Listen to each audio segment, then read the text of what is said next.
나를 위해 사는 게 아니고 우리가 예수님을 위해서 살아갈 수 있는 은혜가 있는 우리 동성교회 성도들이 되기를 원합니다. 예전에 우리 교회 다니는 사람들을 불렀던 이름이 있습니다. 세상 사람들이 우리 예수 믿는 사람을 부를 때 예수쟁이 아니면 예수꾼으로 불렀지요.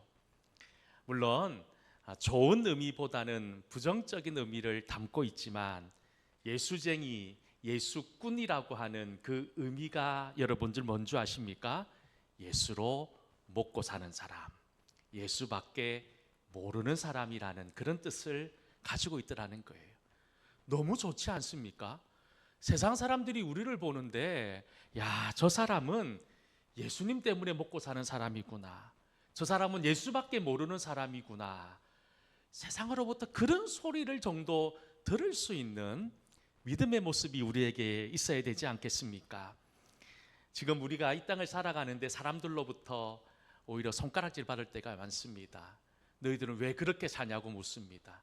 너희들은 왜 예수님처럼 살지 못하느냐고 묻습니다. 이 시대 속에 우리 믿음의 선진들이 그랬던 것처럼 예수밖에 모르는 저희들이, 여러분들이 되기를 축복합니다. 예수 위에 살아가는 믿음의 사람들이 되기를 다시 한 번 더 간절히 축원합니다. 우리나라 사람들은 다른 어떤 나라 사람들에 비교해서 유별나게 고향을 그리워하고 고향을 사랑하는 마음들이 더 강한 것 같아요. 그래서 이제 오래된 가요나 오래된 여러 가지 시를 보면 타향살이에 대한 서글픔과 한을 담아내고 고향에 대한 그리움을 담아서 노래하는 경우들이 참 많이 있지요. 여러분, 누구나 가족과 부모가 있는 집을 떠나고 고향을 떠나면, 그리고 낯선 곳에 살면 여러분 삶이 힘들고 고달프고 어렵지요. 여러분, 우리가 그런 말도 하지요. 고향이면 절반은 먹고 간다고. 여러분, 고향에 가면 그냥 쉽게 풀어질 일도 있지만 타향살이 하다 보면 그렇지 못할 때가 많이 있다는 겁니다. 오늘 우리가 잠시 살펴보려고 하는, 우리가 잘 알고 있는 믿음의 조상인 아브라함, 오늘 말씀에 나오는 아브라함의 나이가 그 당시 75이었습니다. 이제 인생의 안정기와 이제 모든 상황에서 이제 안락함을 누리고 고향 땅에 머물며 남은 여생을 보내야 될 그런 느지막한 나이였습니다. 변화와 새로움에 대한 어떤 그런 소망보다는 안정된 삶, 그리고 지금의 내가 누리고 있는 삶을 지탱하고 지키는 것에 더 많은 에너지와 더 많은 시간을 가져야 될 그런 나이였다는 겁니다. 그런데 오늘 하나님께서 아브라함에게 너희 고향과 친척과 아버지의 집을 떠나라는 겁니다. 그런데 여러분, 오늘 하나님의 명령도 조금 당황스럽지만 이 하나님의 명령 앞에 조금도 주저하지 않고 보이지 않는 목적지를 향해 먼 길을 나섰던 아브라함 또한 보통 사람은 아닌 모양입니다. 그렇다면 여기서 질문이 하나 생깁니다. 왜 하나님께서 지금 이 하란이라는 곳에서 잘 먹고 잘 살고 있는 아브라함에게 왜 지금 나이가 75, 이제 인생의 마지막 노년기를 보내고 있는 이 아브라함에게 고향을 떠나라고 한 이유가 여러분 무엇이라고 생각하십니까? 오늘 그 이유가 무엇인지를 오늘 말씀을 통해서 함께 잠시 좀 나눠보려고 합니다. 오늘 우리 본문은 너무 잘 아는 말씀이지요. 제가 이 본문으로도 여러 번 말씀을 여러분들에게 전한 적이 있습니다. 특별히 오늘 본문 1절과 3절 말씀에 보면 하나님께서 아브라함에게 이렇게 말씀하시고 있습니다. 우리 함께 본문 1절부터 3절까지 말씀을 읽어보도록 하겠습니다. 여호와께서 아브라함에게 이르시되 너는 너의 고향과 친척, 고향 아버지의 집을 떠나 내가 너로 큰 민족을 이루고 복을 주어 내 이름을 창대하게 하리니 너는 복이 될지라. 너를 축복하는 자에게는 내가 복을 내리고 너를 저주하는 자에게는 내가 저주하리니 땅의 모든 족속이 너로 말미암아 복을 얻을 것이라 하신지라. 아멘. 앞에서 잠시 말씀드렸지만 요즘도 자기 고향과 아버지의 집을 떠나 산다는 것 결코 만만하고 결코 쉬운 일이 아니지요.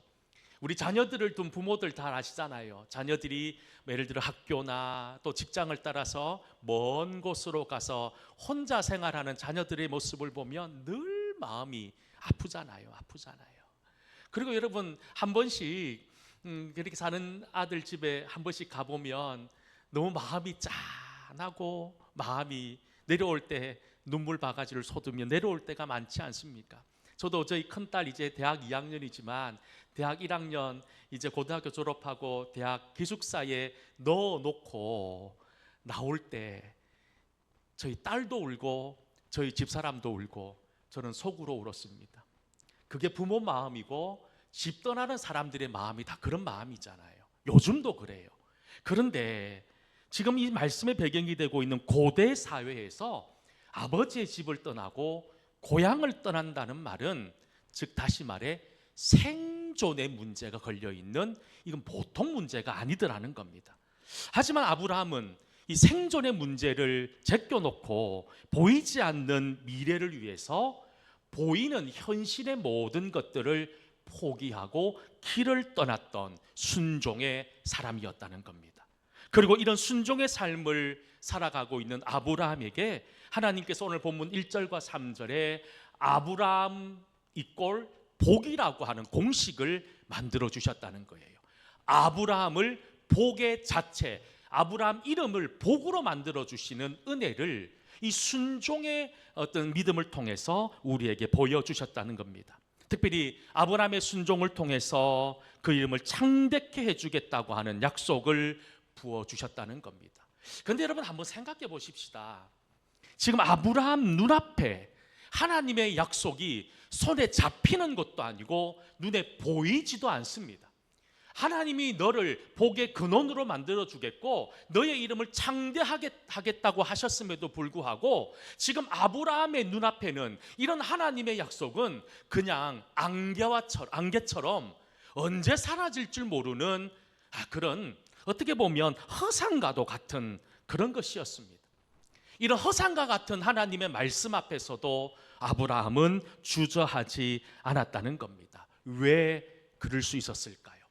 하나님을 신뢰했기 때문이라는 겁니다.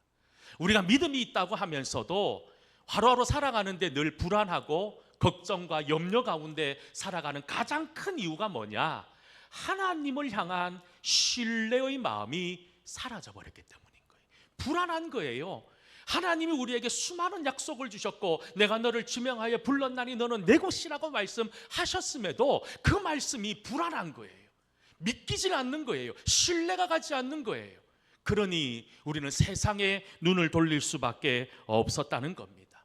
어떻게 보면 아브라함은 눈에 보이는 현실과 눈에 보이지 않는 하나님의 약속 이 두 가지 사이에서 일어나고 있는 치열한 전쟁, 우리는 이것을 영적 전쟁이라고 하잖아요. 이 영적 전쟁에서 승리한 사람입니다. 아브라함뿐만 아니라 저도 그렇고 여러분들도 그렇고 매일 매순간 이 두 마음 사이에서 끊임없는 영적 전쟁을 벌이고 있는 사람들 아닙니까? 보이지 않는 하나님의 약속의 말씀과 보이는 이 세상의 화려함과의 치열한 싸움. 그 싸움은요, 여러분 시간과 공간을 초월합니다. 여러분 특별히 이 우리가 싸워야 될 이 영적 싸움의 대상은 악하고 교활한 마귀입니다. 특히 이 싸움, 이 영적 싸움의 가장 최전선은 어딘 줄 아십니까? 우리의 가정이고 우리의 교회들하는 겁니다. 특히 교회 안에서 서로 갈등하고 이 가정에서 부부가 서로 갈등하고 자녀들이 서로 원망하고 다투는 그 갈등의 이유, 그 갈등의 대상은 사람이 아니라는 거예요.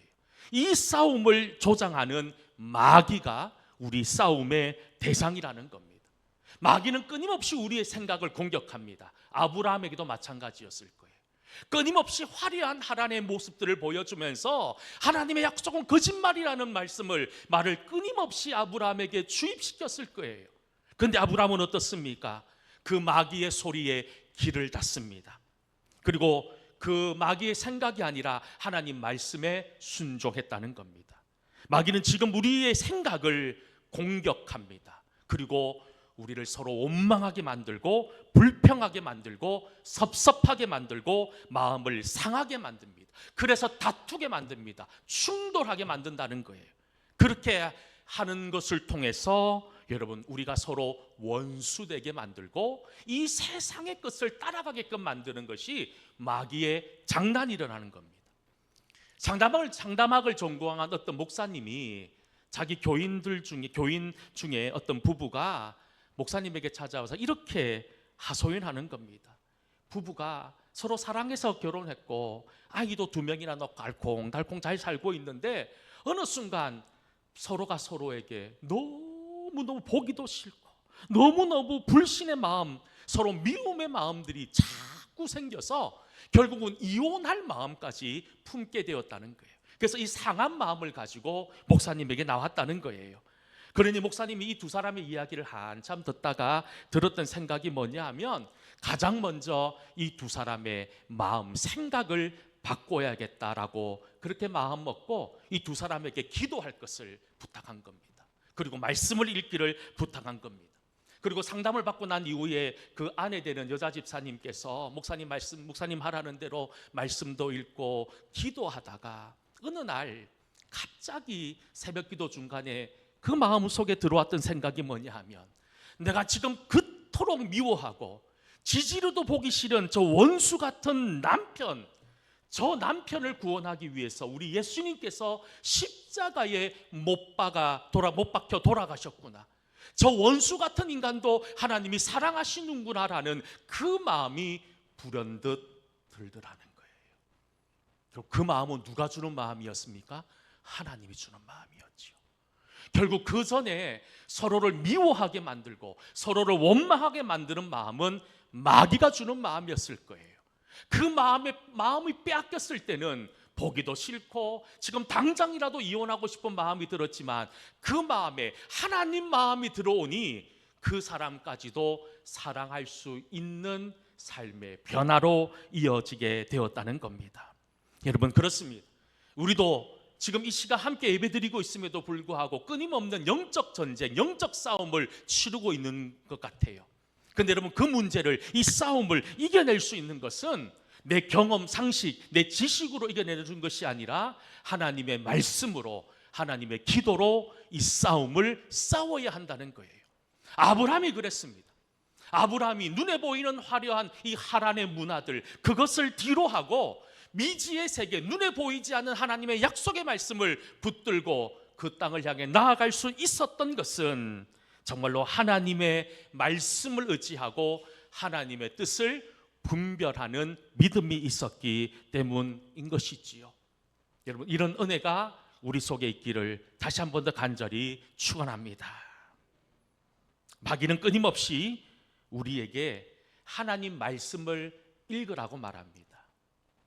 하나님 말씀을 읽기도 해야 되지만 기도하라고도 말합니다. 그런데 여기에 단서가 있습니다. 내일부터 하라는 거예요. 내일부터. 늘 하나님을 1순위가 아니라 2순위로 밀어내라고 합니다. 기도도 하라고 합니다. 말씀도 읽고 교회에서 나가서 열심히 봉사도 하고, 그런데 내일부터 하고 그 다음에 하라는 거예요. 여러분, 아브라함도 이런 영적 싸움에서 하나님의 말씀이 2순위가 될 수 있었다는 겁니다. 미국의 어느 마을에 유전이 터졌습니다. 석유가 나오더라는 거예요. 집집마다 집 앞에 석유가 펑펑 쏟아집니다. 상상이 안 되죠. 집에서 석유가 나온다니까. 근데 아이러니하게 그 동네, 그 마을이 한 100가구 정도 됐는데 유일하게 한 가정에서 석유가 안 나오는 거예요. 99 가정에서 석유가 펑펑 쏟아지는데 한 가정에서 석유가 안 나오는 거예요. 그런데 그 가정이 어떤 가정이냐? 그 동네에서 가장 믿음 좋은 가정, 그 동네에서 가장 믿음 생활 가장 이쁘게 했던 가정에 석유가 안 나오는 거예요. 다른 가정에서는 석유가 펑펑 쏟아지는데, 그러니까 그분이 그래 얘기하더라는 겁니다. 처음에는 견딜만 했다는 거예요. 믿음으로 견딜만 했다는 거예요. 그런데 가까이 사는 이웃, 옆집이 쏟아져 나오는 석유를 팔아서 좋은 차를 사고 집을 큰 집으로 바꾸는 그런 모습을 보고 더 좋은 도시로 이사하는 모습을 보면서 그 마음속에 드는 생각이 뭐냐 하면 집에 석유가 안 나오는 것에 대한 불평이 아니라 하나님을 향한 원망과 하나님을 향한 섭섭한 마음이 들기 시작하더라는 겁니다. 그렇게 20년의 세월이 지났답니다. 그 집은 여전히 석유가 한 방울도 안 나왔다는 거예요. 나머지 집에서는 석유가 펑펑 지금까지 쏟아지고 있답니다. 그런데 석유가 쏟아졌던 그 나머지 99가정들은 정말 잘 살았을까요? 집에서 펑펑 석유가 쏟아져 나오니 정말로 지금 그들은 아쉬울 것이 없었어요. 돈도 흥청망청 쓰고 좋은 차도 사고 좋은 집도 사고 외국에 좋은 곳으로 여행도 다니고. 그런데 1년 지나고 2년 지나면서 깨어지는 가정이 나옵니다. 자녀들이 여러분 마약 중독에 빠지고 인생이 노름으로 여러분 폐가 망신하는, 그리고 심지어 자살로 생을 마감하는 사람들의 가정도 한 집, 두 집 늘어나기 시작하더라는 겁니다. 그때서야 깨달았다는 겁니다. 하나님이 우리 집에 석유 안 나오게 하신 게 하나님의 은혜였구나. 그러면서 말하는 것이 무엇인 줄 아십니까? 그 부부가 이렇게 고백합니다. 당시에는 하나님이 야속했습니다. 하나님께 섭섭했습니다.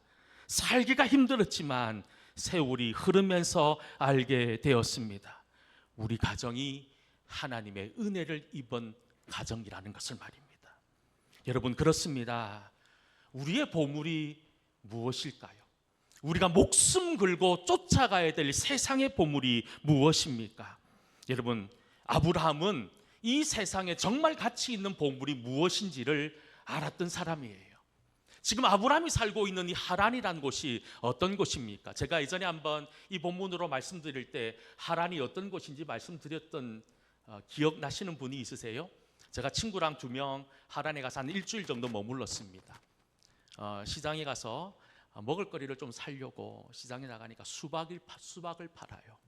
제일 작은 수박을 샀는데 저하고 친구하고 2명 겨우 낑낑 들고 왔습니다.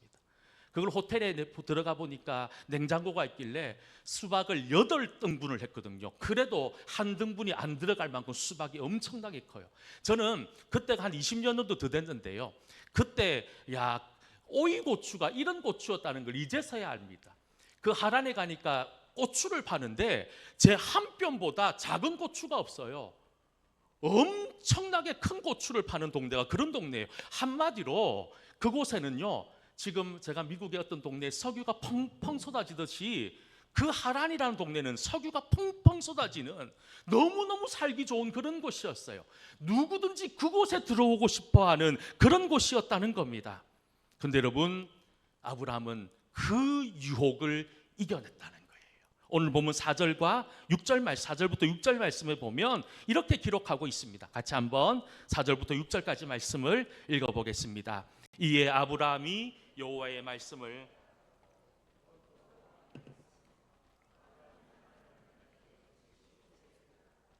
아브라함이 그의 아내 사레와 조카 롯과 하란에서 모은 모든 소유와 얻은 사람들을 이끌고 가나안 땅으로 가려고 떠나서 마침내 가나안 땅에 들어갔더라. 아브라함이 그 땅을 지나 세겜 땅 모래 상수리 나무에 이르니 그때에 가나안 사람이 그 땅에 거주하였더라. 아멘. 사실 5절과 6절 잘 몰라도 상관없어요. 4절 말씀 보셔야 돼요. 4절 말씀 처음에 뭐라고 얘기합니까? 이에 아브라함이 여호와의 말씀을 따라갔고. 할렐루야.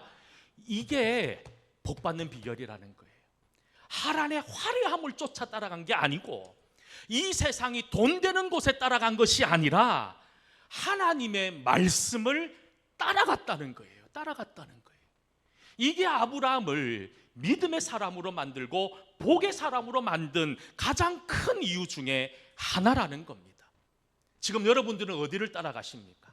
여전히 이 세상의 화려함, 이 세상의 풍족함, 이런 것들을 쫓아가면 결국 망한다는 거예요. 하지만 우리가 하나님의 말씀을 따라가면 그곳에 은혜가 있고 그곳 하나님의 약속의 성취가 이루어진다는 겁니다. 사랑하는 성도 여러분, 정말 여러분들은 하나님 말씀을 따라가고 있습니까? 다른 것이 없어요. 하나님 말씀 따라가는 게 우리의 유일한 소망이 되기를 간절히 소망합니다.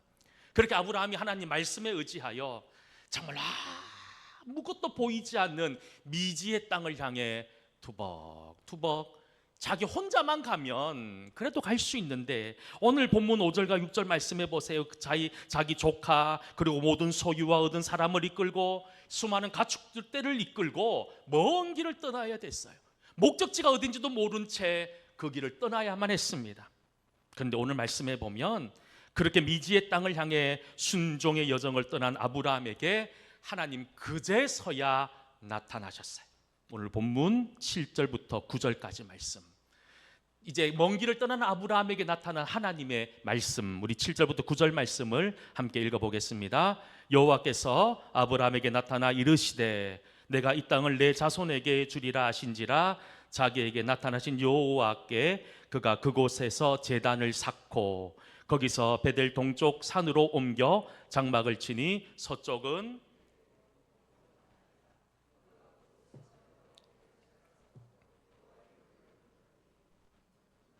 점점 남방으로 옮겨갔더라. 아멘. 하나님을 만났습니다. 하나님을 만나면 하고 싶은 말들이 많았겠지요. 하나님 어디까지 가야 됩니까? 얼마나 더 가야 됩니까? 그 땅이 정말 있기라도 합니까? 묻고 싶은 게 얼마나 많았을까요? 그런데 말씀 보세요. 아브라함이 하나님께 뭘 물었다라는 말씀은 눈을 씻고 찾아봐도 나오지 않는다는 거예요. 하나님 얼마를 더 가야 됩니까? 언제쯤 됩니까?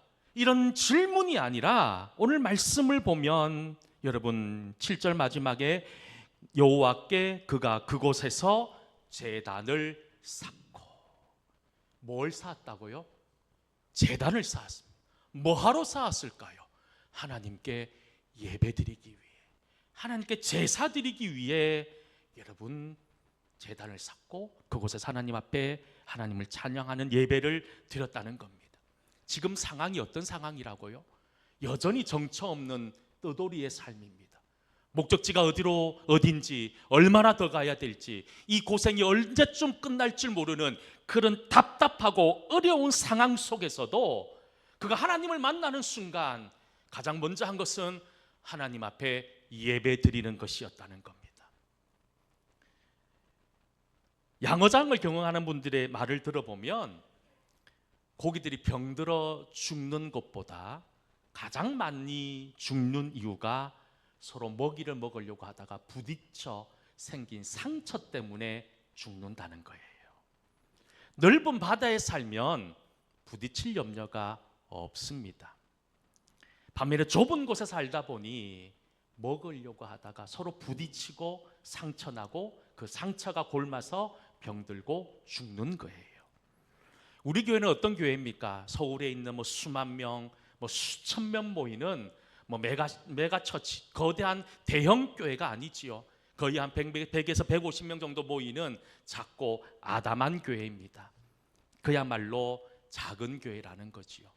다시 말해서 양어장의 고기들처럼 갇혀 있어서 서로 부딪히고 서로 이렇게 마음 상할 일들이 많이 있다는 겁니다. 우리가 지금까지 오랫동안 믿음 생활하다 보면 작은 교회에서 이렇게 찢고 뽑고 하다 보면 서로가 서로에게 상처를 주기도 하고 상처를 받기도 하더라는 겁니다. 양어장의 고기들처럼 서로 부딪힐 때도 있더라는 겁니다. 그런데 말씀을 준비하면서 그런 생각이 들었어요. 이것 또한 우리 마음먹기에 달려지는 것이 아닐까. 왜냐하면 우리 마음먹기에 따라서 비록 우리가 눈에 보이는 공간은 좁더라도 우리가 하나님과 함께하면 우리의 영적 공간은 넓어질 수 있다는 거예요.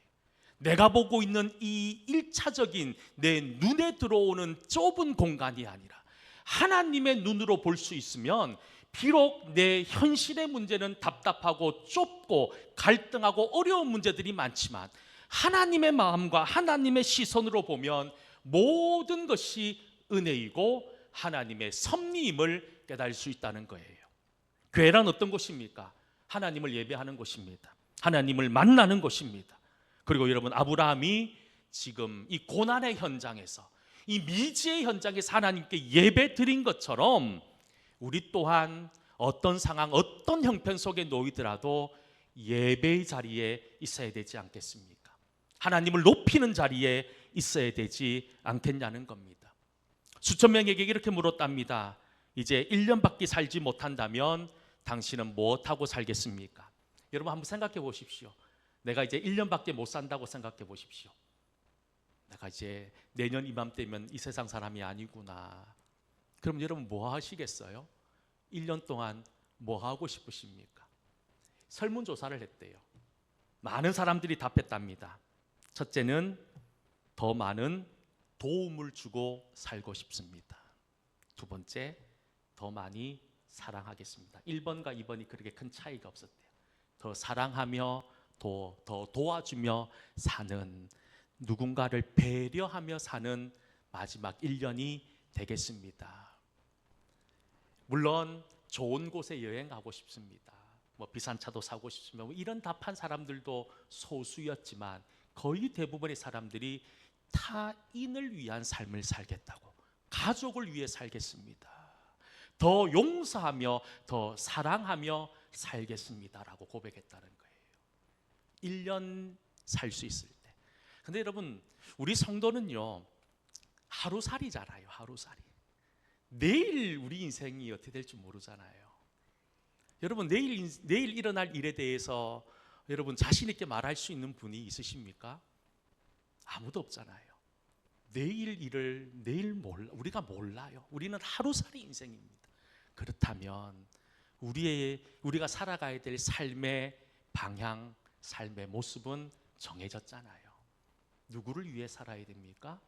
제가 설교 시작할 때 하나님을 위해 살아야 되고, 두 번째 우리 가족, 우리 성도들을 위해서 타인을 위한 삶으로 살아가는 것. 이것이 이 땅에서 우리에게 주어진 믿음의 삶이 아니었을까요? 아브라함을 한번 생각해 보십시다.